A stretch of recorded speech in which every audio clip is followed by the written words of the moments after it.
Hey guys, how's it going? And welcome to another podcast. This week is just me and Joey. Yep. Oscar isn't feeling well, and we were gonna have a guest on, but he wasn't feeling well either. Hopefully, we'll be able to get him later on. But this week, we got a couple cool things to talk about. We had Worlds happen this past weekend, pre-release happened, and the actual release of the set happened. So, some cool topics. Before we get started, as always, if you guys are looking for sealed singles or sealed product, be sure to check the link in the description below for Happy Low Hug Factory. They still, I think, have some stuff left from the new set and starters. You'll have to double check on that. And they officially have their singles up for the new set as well. So if there's any cards you're looking for, be sure to check that out. Like I said, use that link in the description so they know we sent you over. And try and, if you're able to make your purchase after using that link in that same visit. Otherwise, when you leave the browser, it forgets that we sent you over. But that really helps us out and lets them know that we're super cool. Yeah. They are um, super cool. and also, if you guys are looking for a magnetic playmat that you can use on the go inside of a car, outside while it's windy, anything like that, be sure to visit Play DKP Accessories. There's a link below and use code TCG for 5% off your order. It has little magnetic inserts for your sleeves and it's pretty cool. I have one here, and there was some given away at Jeremy's tournament a while back. So, yeah. We'll also have our Patreon mini podcast after this if you guys are interested in continuing the conversation over on our Patreon. So, we'll go ahead and get started then. We'll start with, we'll save Worlds for a minute because that might go on for a while. So I figure we'll first do the shorter things first. So, like I said, I'll start with pre-release. So pre-release happened. Unfortunately, Oscar's not here to talk about it, but he was at pre-release with me. Like I mentioned before, unfortunately, our locals isn't really going to be carrying product after this pre-release and this set. I think this is going to be the last one they carry. But at least I think we had 7 people. Yeah, 7 people total showed up for this pre-release, Yeah, which that's was not bad. nice. It's a lot lower than what we used to have for our pre-releases, but it was more than we thought. So it was really nice to have people come out and play. The pre-release itself, if you guys happen to do any of your pre-releases, one thing to notice real quick is there is not only is there not green in this set is basically just a red-white set. That's basically what this booster box is. Opening my 6 packs of non-memorial cards. Well, I think it might have been including memorial cards, but I only pulled 2 black cards and 1 or 2 blue cards, and all the rest were red and white. And that was pretty much the same across the board for everyone, with different exceptions. But everyone ran red white. That's basically what you had to do with the deck removal and all that type of stuff. So, unfortunately, it just came down to who pulled slightly better cards or more consistent cards at the end of the day. Yeah. It sounded like a huge, cluster of stuff. And like I had considered doing like my whole pre-release primer and stuff, but it was just so out there and so like ridiculous, and I really didn't want to. Yeah, So I ended up just passing for this pre-release. It looked ridiculous. Like, yeah, it would have been pretty pointless because the cards you pull in your pack, there's gonna be, now I'm blanking, 3 filler cards because you could pull a stone and energize yeah. and stuff like that. So there's 2 or 3 fill cards, so there's technically like less cards that you're actually usable and stuff. So at the end of the day, you end up putting almost all of your red white cards, just slapping them in the deck, and that's about it. So there really isn't a need for a pre-release primer for this set. Um, What did you guys do for rulers? So, speaking of cluster, the we had ideas of what to do with the rulers, which is silly that we have to even think about that. But we were going to be using the ruler. I think it was Ryan Lilly had proposed his block of text, and or no. We were going to use a different ruler. And there was a guy coming to our pre-release who was going to print them, and so Oscar ended up not printing them, but then he ended up not printing them He didn't get a chance to when he arrived at pre-release, so we didn't have the rulers, so we just had to pull Ryan Lilly's text of his version of the pre-release ruler, and we just used that on our phones of his idea, which is it was the most frustrating thing of like, oh, okay, we didn't print them. We just don't have draft rulers to use for this. Like that's just, and that's us being like pretty prepared, and we're pretty in the know. I can't imagine what pre-release was like for any locals that are either slightly in the know or just not in the know at all. This was probably just a train wreck for some, or close to it. Yeah, I would definitely be interested to hear like what other people did, like what challenges people faced in their pre-release, like how bad their draft pool was, how all that stuff. Yeah, but I personally pulled pretty good cards, and and because it plays like Aliceris, which is the deck I used to have, I was pretty familiar with the play style, so I went the entire time without losing a single match, which was pretty nice. So you got first? Yeah, I got first.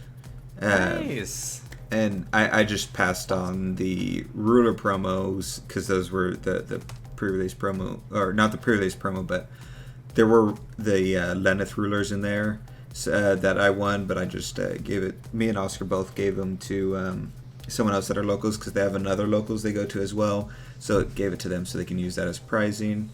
And I gave Oscar my Catechus promo. But one guy at the pre-release did pull a God Pack, which was interesting. But one thing about this set was, well, I'm trying to think if there's anything I should mention about anything else on pre-release before I move on to. No, I mean it sounds pretty. It sounded like it was pretty difficult. Sounds like you kind of covered what all of the decks were and stuff. Yeah, so there's not too much reason in telling us what actual cards you pulled. Oops. Yeah, and it was fun because of the people, but the pre-release itself, like the actual how it played out with the cards and the rulers and all that stuff. I mean, it was definitively the worst Force World pre-release I've ever done. But I mean, it was still super fun, and that's because of the people at our locals. It is fun being able to hang out, play Force of Will with them, and stuff like that. But yeah, this set is absolutely terrible for limited format, especially with there's one card I got, the twin-headed little Ouroboros. That card is broken at pre-release. That is because I had that and I pulled a Catechus, so I just Catechus is able just to tap to produce those two wills for 12 deities as well, which that Ouroboros is. So you're able to tap that and put 4 counters on him, and you can tap 2 stones to put 4 more counters on him. And once you get to 20 counters, he has Eternal and stuff like that. So he and Precision and something else, and it's pretty almost impossible to stop that. And Pierce. That's the other thing he gets. Yeah. So. That is pretty. Each time I got him on the field, I just won that match. But yeah, so that was that. And what I noticed at the pre-release is it is quite, for me personally, and this is something I talked about if you watched our box opening. It is the most disappointing thing ever to get these full art SRs and Rs that aren't textured. And I keep forgetting, I would open packs before the box opening at pre-release and be like, okay, full art, thinking it's a full art common or uncommon or normal, what it is now. Oh. But it's actually rare or an SR. They just don't have texture anymore, which is such a disappointing feeling. Just being like, oh, okay, the foiling is nice, I'll give them that, but it is a very disappointing feeling doing that. And that's something I'd forgotten about at pre-release until I opened my pack and I was like, oh, and then seeing a God Pack that's just 10 just normal foil cards is like, oh, okay, that's super disappointing to see. Yeah. That texturing was really nice. Yeah, texturing was one of my favorite things in this game. That and the communication with the company were my 2 favorite things in the game. So, but yeah, I think that the foiling and after feeling the card stock and stuff, I think it's my thing of them following Caster Chronicles is pretty much confirmed at this point, that they're just doing Caster Chronicles with Force of Will at this point. But it is fun, as you saw in the box opening. It is kind of cool seeing the full art versions of like Keeper of the Past and Rook Egg and stuff like that. It looks nice with the foiling and the full artness and stuff like that. I think it still would have served better either as a separate self-contained set like Vingolf, or in a smaller quantity like five reprints per set or something like that. 5, maybe you could get away with 10 if this was a normal size set. But the sheer volume of reprints kind of takes away from some of that. But it is still cool seeing the full art of some of those. And Oscar and I, with getting the full art Gwyber and the full art Drake, since those artworks go together, so now the full art, you can actually put the two cards together and see the full artwork. So, yeah. Did the memorial cards look nice? Like, they're okay. None of the memorial cards are foil, which sucks. But they're okay. Like like we've said, we like the design of the borders better than the stranger cards, so that looks fine. It's cool seeing some of the cards, like the dual stones that are the European dual stones is cool, like being able to have a version of those and stuff, and getting the Puss in Boots and for my Million deck, stuff like that. So there's a lot of them, because I'm pretty sure if I remember, it's guaranteed one per pack, so it's the specialness of them isn't really there. But they're cool. I like the way they did the coloring and everything. They look nice. I would have liked it if there was like a chance it could be foil, because that would make it exciting to see. Oh, did I get a foil memorial? But I think they're fine visual wise. I don't think they should be in packs. Pretty much everyone at pre-release was super confused on how all that worked and thought they shouldn't be in packs and stuff, which I thought was funny. They're all excited for Alternate Souls, at least, though. But yeah, so the memorials. And the star deck was interesting. So we opened the star decks and we looked. So they have a terms sheet that has all like terms you should know, such as quick cast. It even has things like inheritance, old abilities, force. It has things like damage, keywords like damage and attacking and defending and stuff like that. It explains pretty much everything you could know in the game. Has the normal rules, it has the playmat, and then it has the other side of those keywords had more comprehensive rules, kind of. On the playmat and everything else combined, not a single even mention of strangers. It doesn't tell you how to use strangers. It doesn't say where they go. It doesn't say anything, which is super confusing because the star decks come with 4 strangers per theme instead of 2. So you wouldn't even know that you can only have 2 in there, or they can't go in your main deck. And this was also proven because we have a couple friends here who've been out of Force of Will for a while, and they just bought starter decks. And they were confused, thinking that strangers might go in your main deck since there's 4, and they were confused on why there's 4 and how they might be pulled out or played and stuff like that. Just confusion instantly, and luckily we're there to explain it.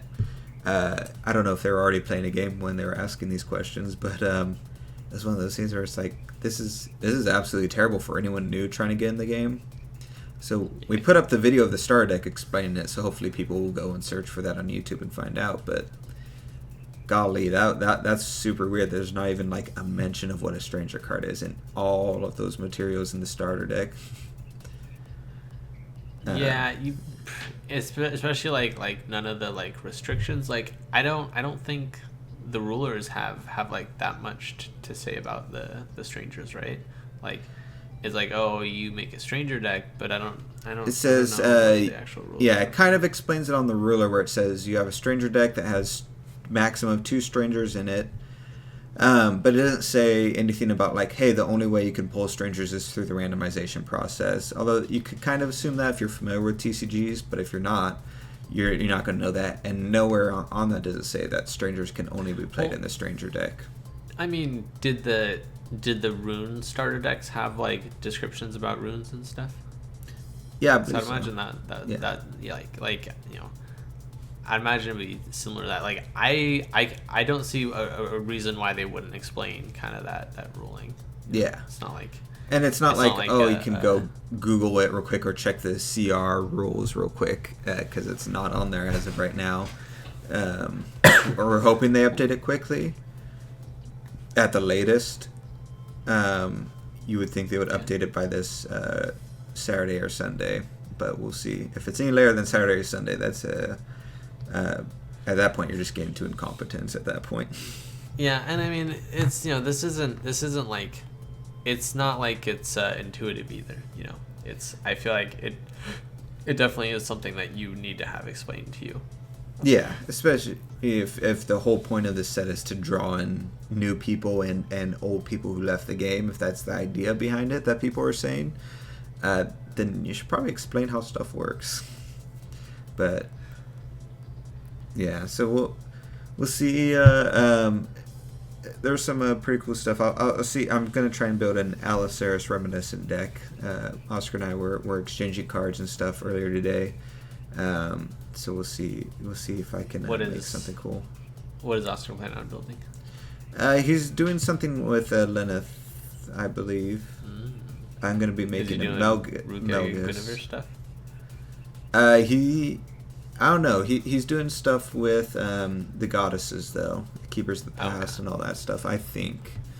So. Is he doing things with the 12 the deities also? Might be. What's Athena? Athena is a deity. She's a 12 protective deity. Okay, so he might be it, because I know he's doing Athena in there. Maybe it's just some kind of like aggro goddesses build. Probably. Okay, that's cool. Yeah, coolish. So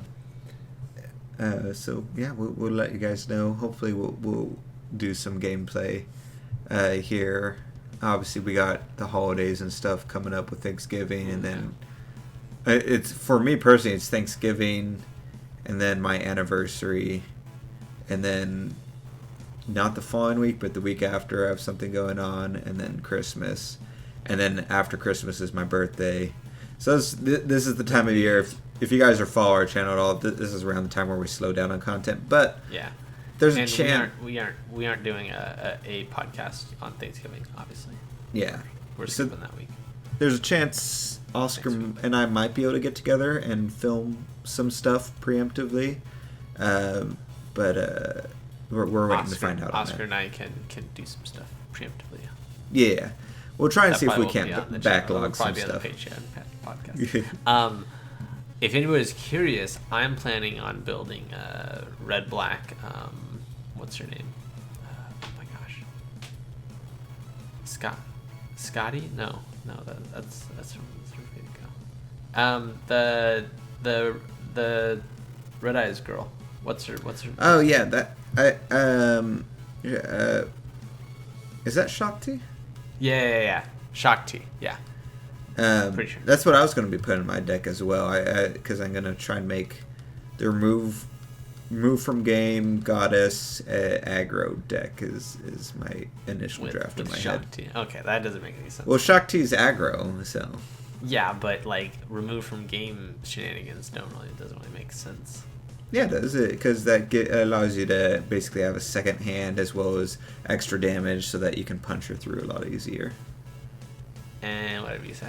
You'll see. Okay. I'll see. That's cool. Yeah, I'm definitely gonna be doing like aggro Scotty stuff. No, Shakti. I don't know why I'm getting myself mixed up. With like Guinevere and Ruke probably. Yeah. Shenanigans like that. It's gonna be super cool. Maybe. I don't know. I'll probably just throw something together. Yeah. But yeah. So this past weekend, Worlds happened. If you guys missed out, I did a video real quick recapping just what the decks were, as far as like what the rulers were and the colors, and overall kind of ruler breakdown, as well as the potential cheating controversy that happened at Worlds. If you guys are interested at all in that, I'd recommend to go and checking that out, as well as also go and checking out both of our box openings, which should be in 4K and stuff. But we are going to go into a little bit more detail on the top 8 lists themselves, since I didn't go into that at all. I won't display them on the screen because it's all we have is the handwritten list. Some of them are hard to read, so it's kind of irrelevant. But I'll have a link in the description below if you guys want to follow along to the Facebook post that has all 8 lists, and that'll be easier for you guys to read than trying to expand the YouTube screen to see what it is. But we'll just go from first to 8th and keep it easy. So, which first place was obviously Ryan Miles. So this didn't really have like too much of a ruler breakdown either. I don't think, right? We had it, but it wasn't complete. Also, yeah, and I don't know where to go to check. Many, yeah, it was never officially posted or anything. So, but if we get anything wrong on this first list, it's because Ryan Miles has terrible handwriting. It's because the pictures are terrible. I don't think. No, it's legit bad handwriting. It's not that bad. Anyways, this is what people reference when they say chicken scratch. But no, you want to go over the list, Jay? No, because I can't really read it. Oh, okay, so this first one I'll go over. So this is a Hanzo list. The deck name is Matthew Anderson's deck. So this deck, so like I said, it's a Hanzo deck that the rune deck has a Chant of Tranquility, a Sandstorm, Soul Resonance, Healing Scroll, obviously Healing Scroll for Hanzo, and what is that last one, Joey? The first one? The second one on the list. The second one. I think it's like, I don't know. There's I can't. Is it Explore the Unknown. Explore the Unknown. Okay. Golly, Ryan. What is going on? A lot of people playing that Explore the Unknown card. Is this like made under duress? I didn't think you were gonna start with the rune deck because we didn't really. Yeah, well, I realized that after, but so that's the rune deck. It's and so the main deck has Calico Cat, Kaguya, the Sealed God of the Moon. We have Lorite. We have the Giant of Destruction. Trow. We have the Creator of Cats, which is the one drop that I really liked. That everyone, you and Oscar both said was super dumb, and no one's going to play it. We did not say it was super dumb. Guys, you can go back. Cats. You can go back. We said it sucked with cats. You guys go. He's running cats. He's not running cats. Calico Cat was the first thing I read. That's not a cat. That's just a mana. It's a mana slave. That's all it is. Does it not have cat as its typing? No. Yeah, get out of here. Anyways, Algernon, the Mouse of Intellect, which I thought was pretty interesting. He's running mice. Then we have the Crow Tengu, Karua. Dark Alice, obviously Rabbit Princess, very good. Ferris Spell, Volley, Chant of Tranquility, and I think pretty sure Miscalculation. We could have miscalculated though. Yeah. Yeah. So I think it's a pretty interesting deck. I'm surprised that that a green white deck, that like the green white version kind of like the green white control is like better and like better than what I always thought was the strongest deck, which was the Dark Alice. Oh my gosh, the Adam Dark Alice combo, like that whole package I thought was so strong that I never thought just a regular kind of green white good green white spells like controlled deck with cancels would beat that out. So I was definitely surprised to hear that Ryan took it with the Hanzo deck. I didn't think green white was going to be like the flavor that people would play, especially not with like Dark Alice, because I don't think he probably didn't use her her will fixing ability too much because you don't really need it. You have all your green white stuff there, so you might not need it too much. But she's undeniably just great with her enter ability that lets you filter out a bunch of good stuff and just do a whole bunch of good stuff. So yeah, and I think Bastet can also chuck stones in the graveyard, but yeah, it looks really good. It looks like a really strong deck. Yeah, and it's got a lot of nice counters in the form of if that is miscalculation, and volley, fair spell, and lorite. So it's able to control your opponent pretty well. In addition to building yourself up probably pretty solidly.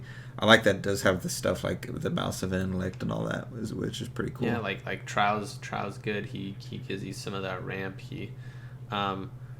Krura is still just coming in and being a total great card. There's not much you can deal with Krura because I don't think a lot of people are playing board wipe stuff. Yeah, they're playing a lot of, and I think a lot of the dark decks are getting like kind of edged out by these kind of decks where you have your 2 cost Kaguya cancel for any like for the 2 cost banish, the 2 cost banish 2 card, which is was so popular, the Master Rune for Lucifer. Yeah. So it's like, which beforehand, like, that was such a powerful play because, you just kind of destroy anything. Kaguya is just so strong. She just can't cancel so much stuff. Yeah, and I think a lot of this deck, like, I think this is the type of deck specifically that would be like, hey, if I gave this to Joey, it might not really run that good. Like, it has to... Oh, please. Like, it has to be played a certain way and probably with a certain skill level in order to accomplish it, right? So hopefully we'll have Ryan on to talk about it at some point. That'd be cool. Yeah, I mean, I don't really agree. I think it's just like really good green-white control list. I think if you're able to play control, I think you'd be fine with this list. Yeah. But next up, we have a list for second place for Alejandro, which the deck name's Brunhild Flash. Well, that's a boring name. So obviously the ruler is Brunhild, so I thought that was cool that Brunhild was able to get second place. I didn't expect that. Or you can go through this one. You can read this, Joey. Yeah, Calico Cat, Lorite, Algernon, Dark Alice, Bastet, Messenger of the Sun, which is slightly different, Kaguya, Karura, Trow, Fairspell, Volley, Loki's Insight, which is a pretty interesting tech choice. Chanter Tranquility, he has 3 of those. Winds of Salvation, and all 4 Blade of Faith is in his main deck. So you actually had a 42 card main deck. Yeah. Oh, I did. Nice. Go ahead. Rune deck is Chant Tranquility, Explore the Unknown, Odin's Judgment, Sandstorm, and Soul Resonance. So that's a little disappointing. What, Soul Resonance? No, they're just this deck list. Like, not this one specifically, but the fact that it's... I got all excited when I saw Brunhild, but the fact that it's... It's very, it's very like, similar to that. It's a lot like the green-white, like, control package that people... It's just that stuff is so strong, Like, you got Kaguya, you've got your early cancels with Kaguya. She's a huge hitter, and then you've got your late game Karura, which you just protect and she like ends games. You got Lorite, you got Dark Alice for just giving you insane card advantage. Now the package is insane. Trow gives you insane ramp too. I guess it's pretty crazy. Bastet is amazing because you can quick cast Bastet, bring back Kaguya, and then quick cast Kaguya again for more cancels. Yeah, it's nasty. That's true. I'm surprised that Blade of Faith, that Brunhild couldn't beat out. I mean, maybe not that surprised, but I'm surprised Brunhild doesn't beat Hanzo. I feel like Blade of Faith is so good that. Yeah, but Blade of Faith is also not quick cast speed. So when you have something like the cat that bounces, you're able to pretty much counter Blade of Faith. Essentially, if someone goes to Blade of Faith in response, you bounce it, and that stops them in their tracks. I think so. Yeah. I think it's just the other deck is just a little bit tighter, or it could be this deck is better, but. I'm projecting here, or assuming here, but it could be Ryan's just a better player. So even though if he has a worse deck, you can beat someone out. Ryan Miles, I could beat Ryan Miles. Oscar and I were joking about that. Yeah, keep that in mind.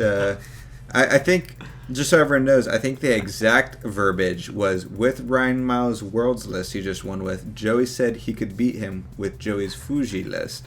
And that was a direct call out that Joey did, so I want everyone to keep that in mind.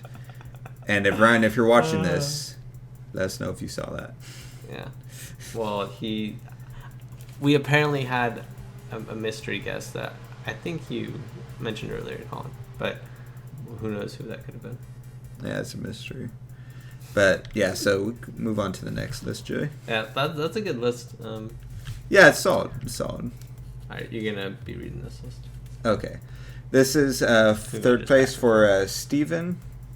Deck name is Stupid Dumb Weebs at Idiotic Card Game Store. It's a Hanzo list. So the list consists of Lorite, has Fallen Angel Fiery Vengeance, which is the resonator that produces Other Will. Layla, obviously. Dark Alice, Rabbit Princess. Perfect Loki. Athena, Deity of Harvest and Corruption. Kaguya, obviously. Mana Transmuter. Alice, Zeus Incarnate. Estema, Returning of Hatred. Satan, God of the Fallen. Pharaoh's Spell, Look of Corruption, Command Life and Death. March of the Dead, Sacrificial Altar. And Sephiroth, the Blueprint of Life. The rune deck being Harvesting Season, Power of Immortality from the Altar. Invitation to Purgatory, and Seething Scroll. So the rune deck is what you would expect. Yeah, I mean, this is definitely like a good, one of those good black kind of sacrificial altar decks that are pretty popular. I'm really surprised at some of the stuff that these guys play. Like, they bring in like their Darkness Magic Stones. They've got like 4 Dark Alice Rabbits, and he has like 1 Lorite, which Lorite's fair, like 3 Perfect Lokis, like just so crazy things like, and they're all getting casted with mana transmuters mostly, and maybe Dark Alice, if you can get up everything into your graveyard. Such an interesting deck, And deck ideas. This guy's got 43 cards in his main deck and 11 in his stone deck, as a side note. But yeah, no, this is pretty interesting because it's a darkness deck, so it has things that for control like Look of Corruption, bring stuff back out with March of the Dead, Command of Life and Death, which also really helps with just reanimating Perfect Loki over and over again after you've Harvesting Seasoned early game, and you can control your opponent's field that way. Only 1 Lorite, yeah, it's super weird. But he also runs. You want 1 Lorite just so that if your sacrificial altar is on 1, you can just like bring Lorite in at quick cast speed. And like I'm kind of surprised that something like Kaguya isn't on here. Oh wait, she is. There's 2 of them. Never mind. Yeah. Yeah, just like those little like sacrificial altar like tricks you can pull. I mean, there's 1 ethereal wood magic stone, but yeah, it's like having like a pocket Lorite is definitely pretty crazy. It's like having a pocket Kaguya. Yeah, so that is. It's definitely an interesting, especially since it has the 9 magic stones, 1 light and 1 green stone, but it runs pretty consistent amount of other colors in the deck, so it does rely pretty heavily on Mana Transmuter, Dark Alice, and Fallen Angel, Fiery Vengeance. But yeah, it's a pretty interesting deck. I like it. That's pretty crazy. 4th place. Pretty wild, like different colors. Oops. 4th place is another Brunhild list, right? Yeah. Yeah. Making sure I'm on the right one. The deck name is called Precision. Yeah. I guess, yeah. Okay, it has 4 Fair Spell, 4 Lorites, 4 Dark Alice, 2 Violas. Viola, okay, yeah. 2 The Floating Isle, 4 Kaguya, 3 Chants, 4 Blades, Chant of Tranquility. 2 Jupiters, huh? Chant of Tranquility. Yeah. Because you said 2 chants, and that could literally be anything. 2 Jupiters, 3 Trows, 3 Anger Bodas, 1 Separation of Faith. Right? Separation of Faith, yeah. Yeah, Separation of Faith. 1 Algernon. Oh my gosh, these ones. 1 Earth Elemental Uprising. Evil Elemental Uprising. Evil Elemental Uprising. Oh, that's interesting. 1 the Village of the Spirit, something in Kaguya. Spirited Away. Is it really the Village of the Spirited Away? I think so. Oh, interesting. 1 Loki's Insight, 1 Winds of Salvation, and 1 Rachel. So that's some interesting cards in there. Yeah. This is a crazy deck list. It has not 1 but 2 cards from that star deck that never got any support with the historical one. It has Jupiter and Viola. I was really happy to see Jupiter again. I love Jupiter. Yeah. Viola is definitely available in a lot of decks. I'm curious if they're just there to try and beat the Alice stuff, the Dark Alice stuff, which is really interesting because I feel like there's not a lot of good ways you can do that. Yeah. I mean, I guess you can Blade of Fate the Dark Alice and then throw Violas and Evil Elemental Uprising at the deck, but pretty interesting. It is, and yeah, the fact that it has a Rachel in there, has a random Winds of Salvation, has an Evil Elemental Uprising. Yeah, there's some crazy interesting callbacks. things. Oh, and it has 2 different giants in it. That's funny. Yeah, I was really interested about playing the Floating Isle. That's one that cancels all 1-cost spells, right? All 1-cost. Yeah. I think so. It's that hoses a bunch of good stuff. In all honesty, it hits the Lorites, it hits the Fair Spell, it hits the Dark Alices. Also, pretty crazy deck. It's a Brunhild deck, and the main deck and the side deck do not have any Blade of Faiths at all, which is pretty interesting. The main deck has 4 Blade of Faiths. Oh, does it? Yeah. I skipped over that. Yeah. Yeah. Okay, never mind. But the main deck has 42 cards in it, and the stone deck has 11 cards in it. So once again, that's sort of off numbers, which is pretty interesting. Yeah. I mean, I feel like people are they feel like they need to squeeze in the 1 or 2 sideboard cards or the nice little you just need to eke out maybe 2 more cards that you just didn't think you could cut. Yeah. Or maybe they're crazy. I don't know. Next up, we got 5th place, which is Ronan Morris's deck. His deck name is Better Than a Nikki. It is an Adam deck. Adam obviously has the ruler. So it runs Calicos, Lorites, Dark Alice, Alice Zeus the Incarnate, Kaguya, Adam and Fairy Tale Land, Miscalculation, Jewel Bullet, which I believe that's Jewel Bullet is what the guy was running that we interviewed on our podcast last week. Yeah, that's what, Traveler in the Sea of the Clouds. Oh, yeah. Fair Spell, and then Chant of Tranquility. So we are seeing some repeat stuff from other decks, but it does have some unique stuff, such as the Adam card. It throws in the Alice Zeus Incarnate, and the Traveler in the Sea of Clouds is very unique. I would say the Rune deck has Zeus's Grand Lightning, Yokai Festival, Explore the Unknown, Soul Resonance, and Light of the Moon. Yeah. Explore the Unknown, that's a free card, right? Yes, because it costs 1 less in your Rune deck. I'm really surprised people were playing Sandstorm over this card. I don't know why I never seen people playing that card when obviously it's the way better card. But, Sandstorm's a good counter for Isis, I believe. Isis decks, because of the Nyarlathotep only has 100 defense, doesn't she? I think she has 300. Does she? I don't think she's in Sandstorm's range, but I'm not entirely sure. It's interesting. The Fiericas are in the sideboard that Lachlan was. She has 200 defense. 200 defense. Okay. Yeah, so it's in Sandstorm. It's a perfect counter for that. I guess. And then he has the 4 ore from the Treasure Mountains in his Magic Stone deck. So that's where the gems are coming from. It seems like I think it's a pretty good little sideboard card. or like a cool little tech card. I'm really surprised. I think this is the only like Atom list in these top spots. Like all the other decks are different, like green white stuff. So yeah, I'm super surprised to see that. And like, white's definitely turned out to be the big strong color this time around. Because I think every deck has a variation of white in it. Yeah, yeah. Even though we're in a very close to mono format.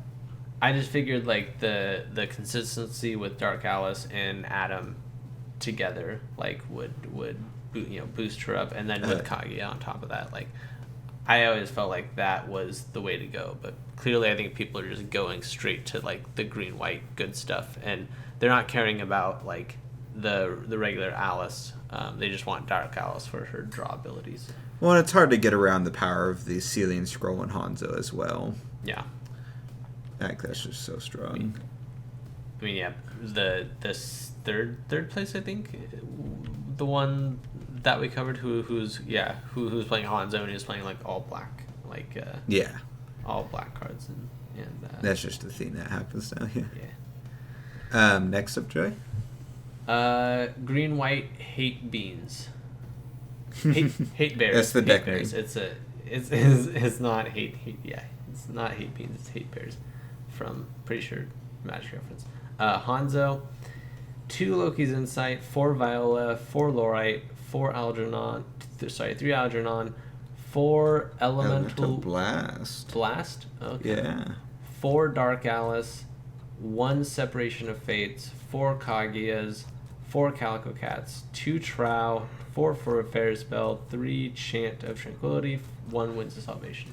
So just a variation of what we saw before, essentially. Yeah. I mean, it's definitely interesting seeing all these picks and what people value. Like, look at like the 2 Loki's Insight is like incredibly good to like count, like get your opponent's hand and like discard that kind of stuff.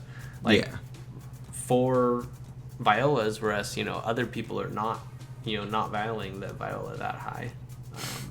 He's the most Violas. Violin, so good. Yeah, I mean, it's like he's playing all the good stuff like Kaguya and Trow and stuff, but then it's like he's got a Winds of Salvation, the Separation of Fates. There's just like the elemental blasts are just the like little choices that they make are super. Yeah, and it's good. Winds of Salvation specifically is a really good counter for dark decks with all their reanimation and stuff like that. It's it's just a nice counter for it, I think. I thought, what does Winds of Salvation do? 3 cost, remove target spell from the game, so it cancels it essentially. It's a 3 cost pseudo cancel. Yeah, so it can get rid of the Karua because she can't be canceled, but it doesn't actually cancel it, and also removes them from the game. So if you can't get rid of Perfect Loki, they can't reanimate it with March of the Dead, etc. So it's a really solid card but it is a 3 cost and stuff. So that's why people are running one-ofs, and I don't think maybe some of them are side decking it. This guy isn't, but I feel like I would have assumed we would see more Winds of Salvation, but maybe one is the perfect. He has 1 in his side deck. Does he? No, he doesn't. Never mind. No, yeah, he doesn't. I got put into the like 3rd place guys. I think 4th place. But yeah, so moving on to 7th place though. Deck name is Loki. This is Federico Zoppini. If you want to know more about him, check out my coverage of Worlds. So he's got a Loki deck. It's the only Loki to make it into top 8.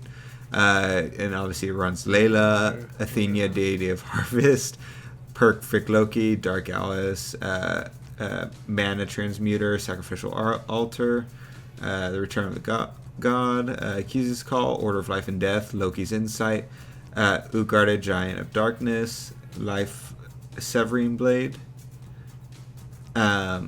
Sephiroth, and Lorites. So it's a 41 card deck. The sideboard obviously consisting of some of the giants and some other stuff like Life Severing Blade and all that. The rune deck is Power of Immortality, Neo Ragnarok, Reconnaissance, and Interesting. Return of God and Freed from the Altar. So, obviously, by running Neo Ragnarok and Perfect Loki and Loki, one of the win conditions is just playing Neo Ragnarok to dump a bunch of giants from your side deck into the field. Which card is Reconnaissance? It's the one cost, like the top 3 cards of your deck. Put them back on top or bottom of your deck in any order, draw a card. Okay. It's from the Machine Starter deck. Got it. Yeah. Good luck finding that. Which one? Not Reconnaissance. Good luck finding the starter deck. I made something similar to this with like I feel like you don't need to focus like playing. Actually, never mind. I was thinking of something else, but I don't really know if I like Reconnaissance in this. It's just to help fix your hand, especially for finding things like the Perfect Loki and some other stuff you might need to pull off the combos and everything. If it's a combo heavy deck, Reconnaissance is great for helping get those combos set up. Cycling through 3 cards, but not just like dumping them somewhere, but actually choosing where they go and then drawing a card is like super solid for one inside of combo decks.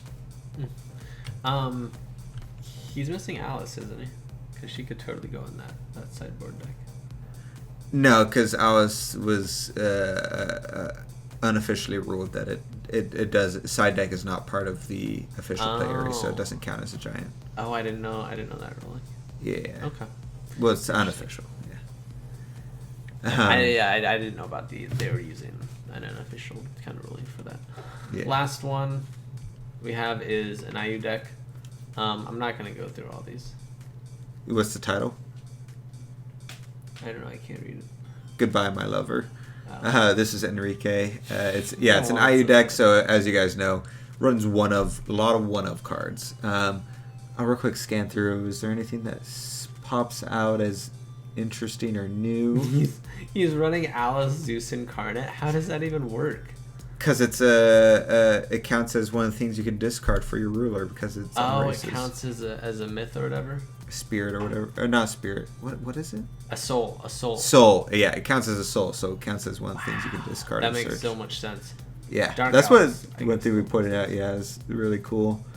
Blue leaf, fluorite. Perfect Loki. It's pretty. Yeah, it's just too good. It has Arendite, which makes sense. It has Clockwork Girl. That's kind of cool. So you can produce green. So yeah, nothing too crazy going on. No. But Blue leaf. Never mind. The biggest takeaway is that an IU deck made it into top 8 right before rotation, so it was able to give that last hurrah before one of the most popular rulers, I would say, from that cluster. All we needed was Keurig to squeak in there somehow, and I would. Keurig's not squeaking in at this point. I'm just saying, I would have I'm surprised IU made it. Yeah, but also IU has the advantage of being like pretty versatile and very punchy, so it's just always going to be there as long as it's legal. And also, people are probably, I mean, I can assume you're going to Worlds, you're playtesting against it, but it's not the main thing you're playtesting against. You're mainly playing against these white control damagey stuff that's going on. I would definitely see an IU deck and be like, wait, how do I play against this again? Does he win on turn 2? Does he win on turn 3? What am I supposed to be watching for? Oh wait, you can discard a Dark Alice or an Alice Zeus Incarnate. That's what I'd be like. I'd be like go with, okay, he has 7 souls in his graveyard, he's got 5 more souls, he can't one shot me, and then I'll live with 300 health, and then he'll drop Alice, and I'll be like, damn it. So yeah, makes sense. But so that's the Worlds list. Let us know what you guys think as well, what your favorite list was there and all that. We'll continue. My favorite list was there were 3 Fuji players in the ruler breakdown. That was my favorite list. I don't know if I have a favorite. It'd probably be one of the Brunhild decks, just because it's cool to see Brunhild. I'm not a fan of Hanzo, so whatever, Hanzo. But Yeah, no. We're going to continue. I'm trying to decide what topic, but we'll continue with a topic for our Patreon mini podcast. We've been doing a thing where we play team fight tactics while we discuss a topic. So if you guys are interested and you're already a patron, come join us over there. If not, you can do the lowest one. $1 gives you access to all the like mini podcasts and other stuff we upload onto the Patreon. So thanks a lot for joining us this week, and we'll see you guys next time. It's good. See you next time.